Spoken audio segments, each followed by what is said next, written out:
Well, I can only say that this past weekend has been exciting. And I want to make sure you understand the definition of exciting. I don't mean in a positive way. I mean in a rousing, extreme emotions kind of way. Because we have a few stories which are eyebrow raising. First, from timcast.com, Putin orders nuclear defenses on alert.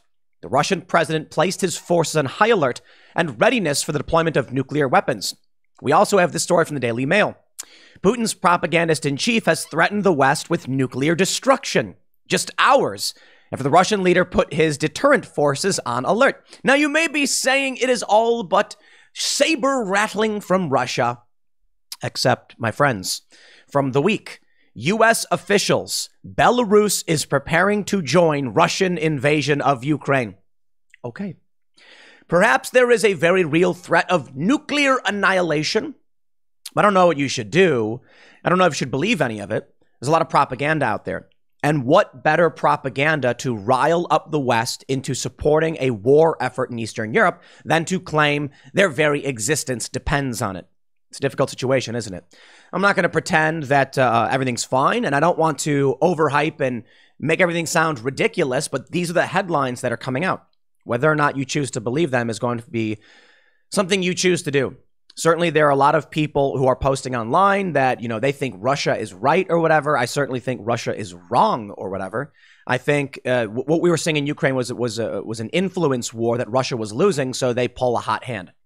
When, Joe Biden pulled his crackpot, crony, corrupt BS in Ukraine, I think it's disgusting. Putin was losing that fight.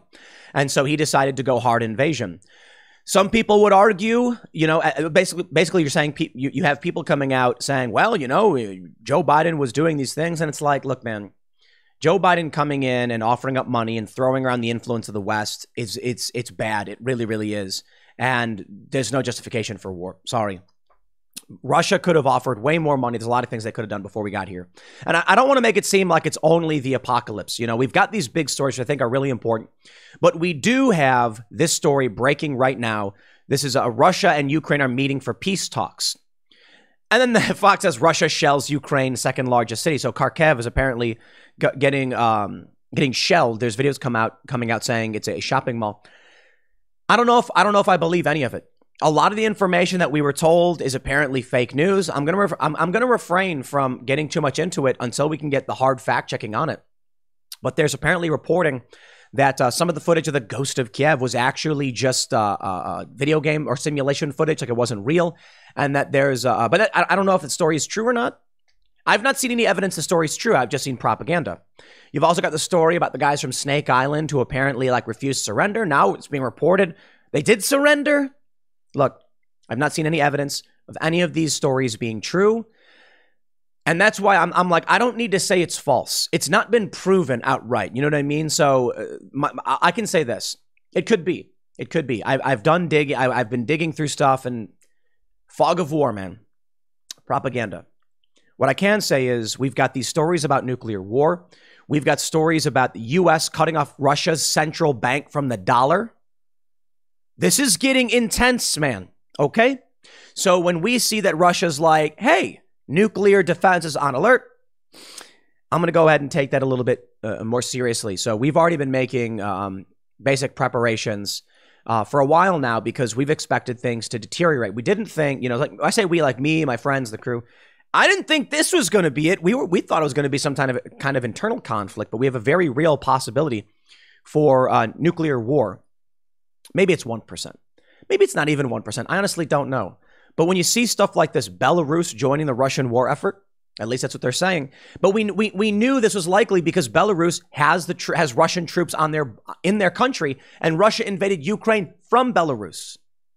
At least it's being reported. I will say one quick thing before we get into all the news. Yes, there's a lot of propaganda. The propaganda is obvious propaganda. Like there's this really stupid Megamind meme that was on Reddit, and it was the size of Ukrainian heroes' balls, mega. And I'm like, okay, that was made by someone who doesn't know what a meme is. I know there's a Megamind meme. I get it. But this was lowest of low tier. Do better. Ghost of Kiev's cool story. It's like an ace fighter pilot took out 6 Russian fighter jets. I don't know if it's true or not. All I saw was a screenshot of some fighter jet. and some videos of it flying around. Some reports have come out saying that it was some of it was simulated footage, so I don't know if it's real or not. But that's a cool story. That's cool propaganda. Snake Island, that's cool propaganda too. So I don't know what to believe. I will say, though, when you get basic stories like Russia and Ukraine are meeting for peace talks, like very obviously true. Like there's videos of them meeting. Trump confronting NATO, like there's videos of it happening. Now, as for shellings or things like that, you got to be careful because people are posting videos from other wars and other conflicts. There's a video of a girl speaking Arabic to a guy. I think she's speaking Arabic. And people are claiming it was Russia. They're putting up fake videos. That's stuff you got to watch out for. Now, before we get started, I don't often do this, but considering the circumstances, we're going to do it. SafeandReadyMeals.com. First and foremost, full disclosure, sponsored spot. When you buy from Safe and Ready Meals, you are supporting our work here directly. And so we're really grateful to SafeandReadyMeals.com. I believe in this product. I have a ton of this stuff. I would say we have a lot. I would say we have an absolute lot. So Safe and Ready Meals, they're freeze-dried. Well, not freeze-dried, but they're dried meals. They last for up to 25 years. They're in buckets. You put them in your closet. You forget about them. I think, something you should be considering. And I think you should be considering inflation too, because man, did inflation just give me a cold wake-up call the other day. And if as war is breaking out, it's going to get worse. So let's just say this. Have some emergency food and water. If not from Safe and Ready Meals, from anywhere else, okay?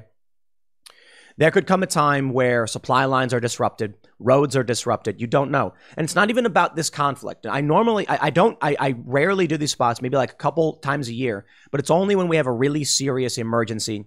I genuinely think you should have this. You have a first aid kit, right? How often do you use it? Not all that often. I think I got a cut on my hand. Like I cut my finger opening a box like 3 or 4 months ago. And I put it, where's the first aid kit? I need a Band-Aid. But we got stuff in there we almost never use, EpiPens and things like that. But you have it, right? You're more likely to need to eat than you're going to need to inject an EpiPen, but people have these things. So that's why I think this is important. Again, safeandreadymeals.com. Put it in your closet. I want to make one more point too here, just as an aside, man. Things are getting really bad. And I hate to say it because people are always like, Tim, give me good news, something good happening. Look, I don't. The news has been in a downward spiral for some time. We've had escalating conflict. I will just say this. The night is always darkest before the dawn. Things will get better. And while we have these bad things that are going on, never forget the ground in front of you. That while this conflict is happening, you still got your faithful hound for which you can sit down on the sofa and put on Netflix and hang out and have pizza with your friends. These things exist. Don't just get wrapped up in the negative. But I'm sorry if the news is too negative. If these things are happening, you are better off knowing about them, being resilient, staying calm, and understanding, all right? But I want to mention, too, before I get into the story about nuclear war, we went to pick up beers for the liquor for the castle. We have two things for Timcast IRL. For our guests, we have alcoholic beverages and we have caffeinated beverages. Sometimes people are really nervous. You need to have a nice drink. And so we have really nice stuff. If you watch Cast Castle vlog, you can see we get the best of the best. Really expensive. I think the prices were up like 40% on our normal purchases. I'm not even kidding. Like we went out and I was just like, first we went to the liquor store and I was like, we're going to need some more, whiskeys, the good stuff. And they told me the prices had doubled. And I was like, I can't buy that. Like that's insane. Looked it up online. Prices are skyrocketing. Like doubling. And so I'm like, well, we got what we got. And I'm thinking to myself, maybe I need to buy it now, even though it's more expensive, because it's only going to get worse. Went to get beer. Very expensive. Granted, we went to a local brewery with like some premium stuff, because like I said, but the prices have gone up. Like, I think like 30% across the board, man. It's not just this war stuff breaking out. This war could absolutely escalate to affecting you. And the reason I say all this stuff, because I think it will have an impact at you on home. Chance favors the prepared. Whatever is going on, if you don't want to hear, look, anybody who's like, I don't want to hear the bad news, I don't want to hear the chaos, by all means, don't watch. And I'm sorry that this is the case. But I think those of you who are willing to confront and face down this news and information, you'll be better off. You'll be more likely to succeed and survive and keep your friends and your family safe. Vladimir Putin, in a meeting with top officials, declared that leading NATO nations had made aggressive statements raising concern. These statements, along with Western countries imposing heavy financial sanctions against Russia and Putin personally, are being viewed as an act of aggression towards the nation. Sunday's alert order implies Putin has ordered Russia's nuclear weapons prepared for advanced willingness to launch in response to outrageous aggressions.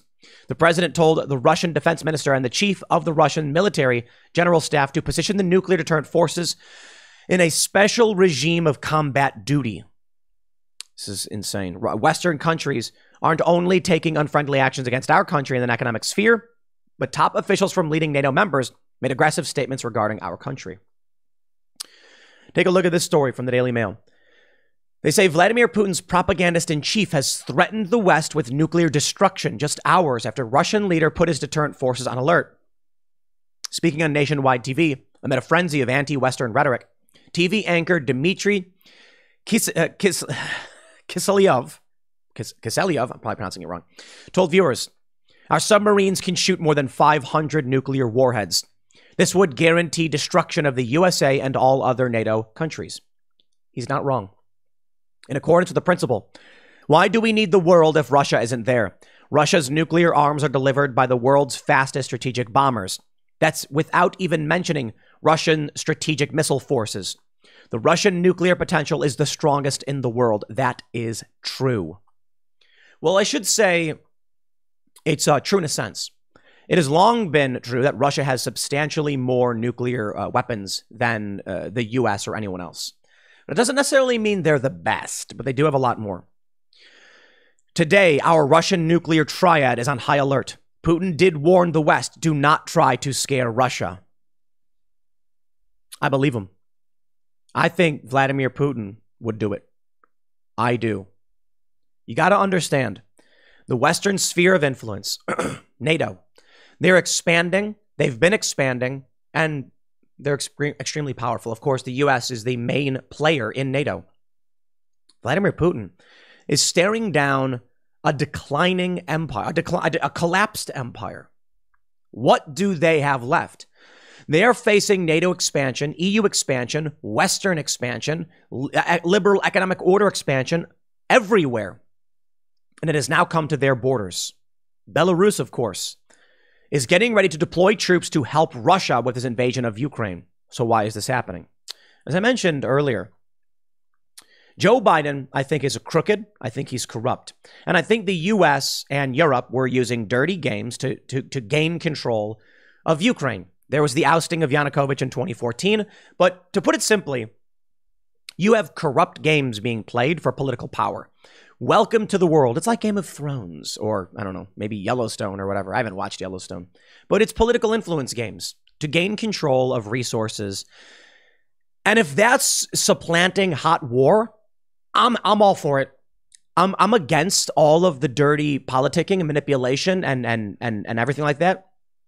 But if the alternative is we go in and blow each other up to take control of countries and kill people, it's almost like what Joe Biden was doing was a de-escalation of modern warfare tactics.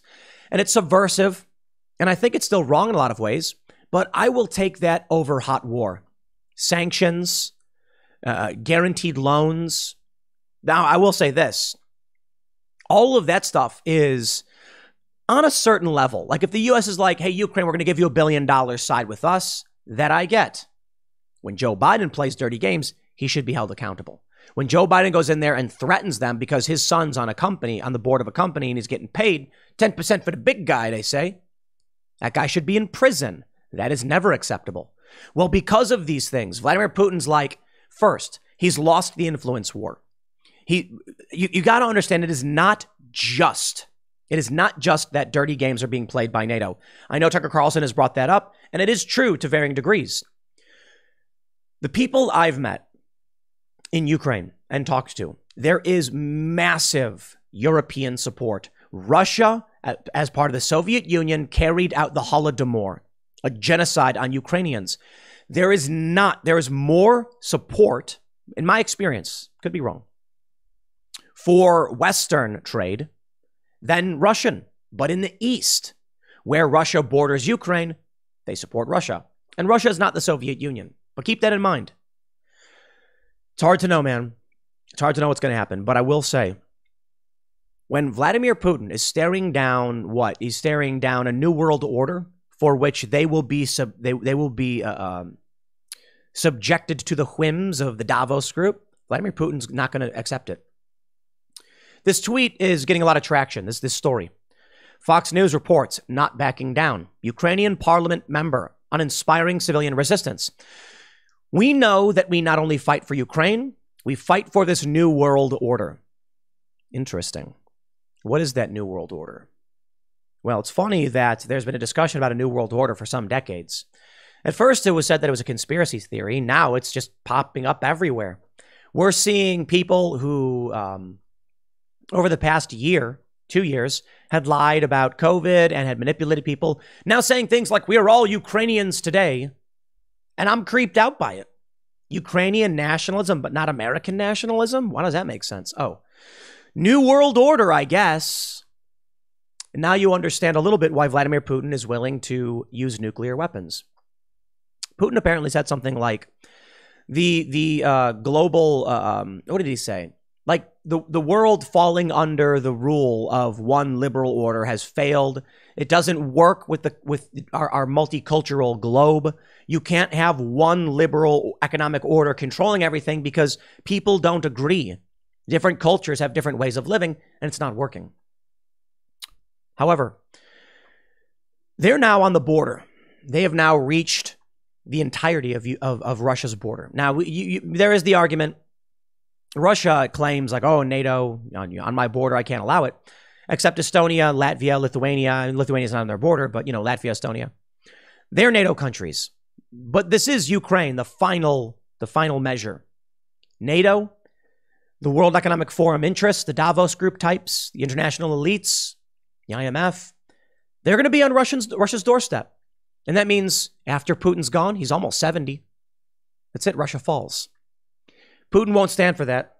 I think he's the kind of guy who's going to be like, meh, I'll blow it all up. Try me. And they know it. That makes him a very dangerous man. I don't know who I'll put it this way. I think Joe Biden's a bad guy, but I stand by his interests in owning property in Delaware. Like, I don't trust the guy. I don't think he cares about America. I don't think he cares about me. But I think at least he cares a little bit about the property he owns in his state, right? And that's the best I can do. I think Joe Biden's crooked as they come. We desperately are in need of an election and a better president and a better Congress. They want to bring our Customs and Border Protection guards from the southern border and send them to Poland for refugee processing. And I'm just like, U.S. is getting gutted, man. New World Order. That's fascinating, isn't it? Maybe I'll dive into that for the next segment. But let me come to this point.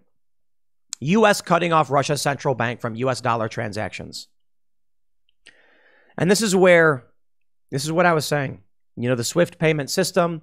We've got reporting that Japan is apparently on board saying they'll play ball with cutting off Russia from SWIFT. This is international banking transactions.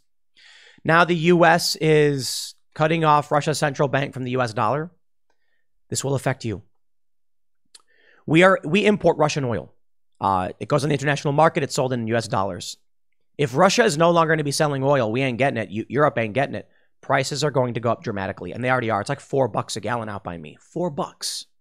And we're in the middle of nowhere. It's supposed to be cheap here. Some parts of California, it's already at $6. It will get worse. Look, man, I'm not saying that to drag you down. Be resilient. Be strong. Stand up and just be like, okay, let's see how this goes. This plays. But pay attention to this stuff. I'm not saying rush out and buy gas. I do think this will impact speculators. They're going to go out and they're going to buy stuff up. I just think you need to know. You need to pay attention. I think gas prices are going to go way up. Cutting off Russia's central bank, you are untethering them. Right now, Russia does have a reason not to blow up the West. I tell you what, man. You cut them off. A man who's already, nearing 70 and says it's not going to happen and I won't allow it, who's already saying he's prepared to use nukes. And then you say, we're going to remove any reason for you to stay on board. What do you think he's going to do? You unleash him. I don't know, man. The Telegraph reports, what nuclear weapons does Russia hold and how likely is Vladimir Putin to use them? The Russian president put his nuclear forces on high alert. They say the U.S. immediately denounced the escalation. On Monday morning, Ben Wallace, UK's defense secretary, accused Russia of posturing. Russia has about 35,000 nuclear weapons after the fall of the USSR, and now has the world's largest stockpile of non-strategic nuclear weapons. About 90% of the world's nuclear weapons are owned by Russia and the United States. The Federation of American Scientists said that Russia leads the world with 6,200. The U.S. has 5,600. France has 290. Russia deploys 1,456 strategic warheads on 527 intercontinental ballistic missiles, bombers, and submarine-launched ballistic missiles. It is in the process of modernizing its nuclear delivery system. They say Moscow is limited to 1,550 strategic warheads under the START Arms Reduction Treaty. Some estimates claim Russia has another 2,889. The UK has about 225. Before the fall of the USSR, thousands of nuclear weapons were stored in special sites scattered across the Soviet Union. Ukraine, Belarus, Kazakhstan agreed to become non-nuclear states after independence. Now, how likely is it? They say most experts predict nuclear war would never happen due to the enormous potential cost. When countries are using cyber attacks, when they're trying to degrade each other's conventional capabilities, which also support nuclear capabilities, there are fears among Russia's watchers that Putin's behavior has become more erratic and less predictable. There's no evidence to suggest that he is suicidal or eager to initiate the use of nuclear weapons. That doesn't mean things can get out of control. It has been said, people have told me this, I haven't fact checked, so fact check me on this one. I was hearing scuttlebutt, that Putin does not believe in mutually assured destruction.